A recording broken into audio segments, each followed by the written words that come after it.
Halo, apa kabar, Cap? Kemudian anak pertama kan ketika anak Anda dan bahagia. Jangan lupa untuk menekan tombol subscribe dan juga menekan loncengnya. Like, comment, and share.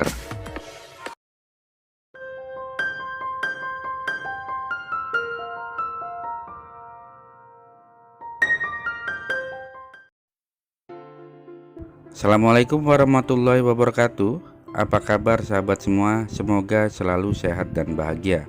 Kali ini dalam channel Gria Hipnoterapi Andreas Effendi akan membahas tentang pembunuhan yang dilakukan oleh anak yang berusia 15 tahun kepada anak lain yang berusia 5 tahun.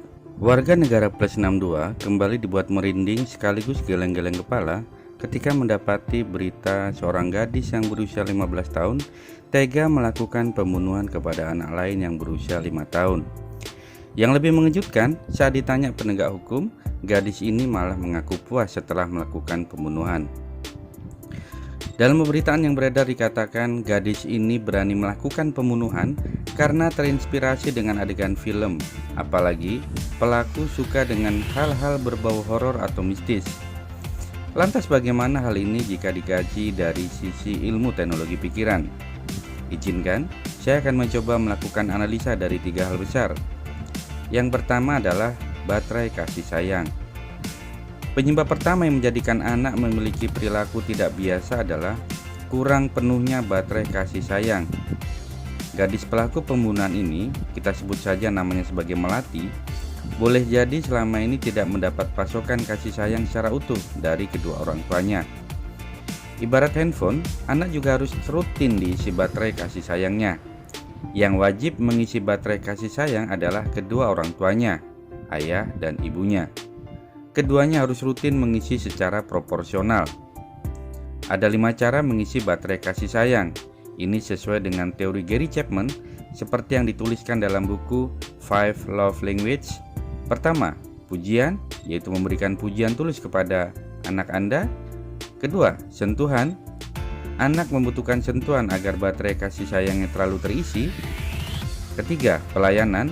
Memberikan pelayanan pada anak juga merupakan salah satu cara untuk mengisi baterai kasih sayang. Kemudian yang keempat adalah waktu yang berkualitas. Memberikan waktu yang berkualitas kepada anak juga sangat penting. Kemudian yang kelima adalah hadiah. Memberikan hadiah sekecil apapun sangat dibutuhkan oleh anak. Boleh jadi Melati yang berani melakukan pembunuhan terjadi karena tidak mendapat kasih sayang yang proporsional dari kedua orang tuanya.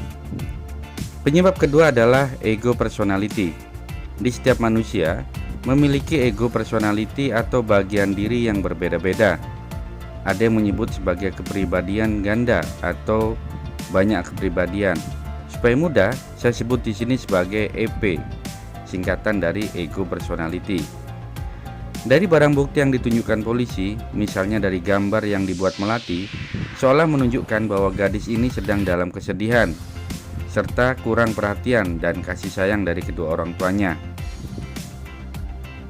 Saat anak kekurangan kasih sayang, ini menjadikan pagar pikiran bawah sadar terbuka lebar, sehingga informasi apapun yang masuk dan diterima Melati akan diterima oleh pikiran bawah sadar tanpa disaring sama sekali.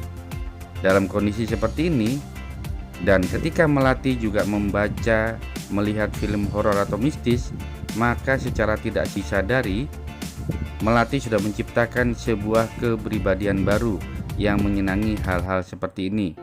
Melati akan terinspirasi dan akan melakukan hal yang sama seperti yang ditonton atau dilihat dalam film maupun buku-buku yang sudah dibaca. Maka jangan heran jika Melati spontan mengatakan puas setelah melakukan pembunuhan, karena sebetulnya yang merasa puas adalah bagian diri Melati yang baru tumbuh tadi, yaitu bagian diri yang suka dengan hal-hal yang berbau mistis atau horor. Kemudian yang ketiga, pikiran bawah sadar tidak mengenal benar salah, baik buruk, pahala surga, atau dosa dan neraka. Salah satu cara kerja pikiran bawah sadar memang tidak mengenal baik buruk, benar salah, surga neraka, atau pahala dan dosa. Pikiran bawah sadar hanya mengenal untung atau rugi. Maka ketika Melati berani melakukan pembunuhan, sejatinya ada bagian diri Melati yang merasa untung. Itulah kenapa setelah melakukan pembunuhan, gadis ini mengatakan sangat puas. Itu adalah ekspresi yang ada dalam diri Melati, merasa diuntungkan. Hal itu sama persis dengan mereka yang mengaku rajin ibadah, merasa paling dekat dengan Tuhan, tapi kenapa masih melakukan kesalahan? Dari mulai korupsi, pencabulan, maupun hal-hal yang berbau kekerasan lainnya. Ini karena pikiran bawah sadar merasa untung dengan apa yang sudah dilakukan, sehingga lupa soal surga neraka, pahala atau dosa. Yang ditahu oleh pikiran bawah sadar adalah yang mana yang untung, itulah yang dilakukan. Kembali ke persoalan Melati, tentu hanya dia yang tahu apa sebenarnya yang menjadikan latar belakang dia melakukan pembunuhan. Namun yang pasti, dia juga menjadi korban dari kondisi keluarga, serta korban dari paparan film dan informasi yang kurang sehat yang dicerna secara berlebihan. Maka tidak berlebihan, selain Melati harus menjalani hukuman yang setimpal, perlu juga dilakukan rehabilitasi secara kejiwaan di pikiran bawah sadarnya agar Melati kembali fitrah dan hal-hal yang tidak baik dalam pikirannya bisa dihapuskan. Demikian video kali ini, semoga bermanfaat. Saya akhiri, wassalamualaikum warahmatullahi wabarakatuh. Salam sehat dan bahagia.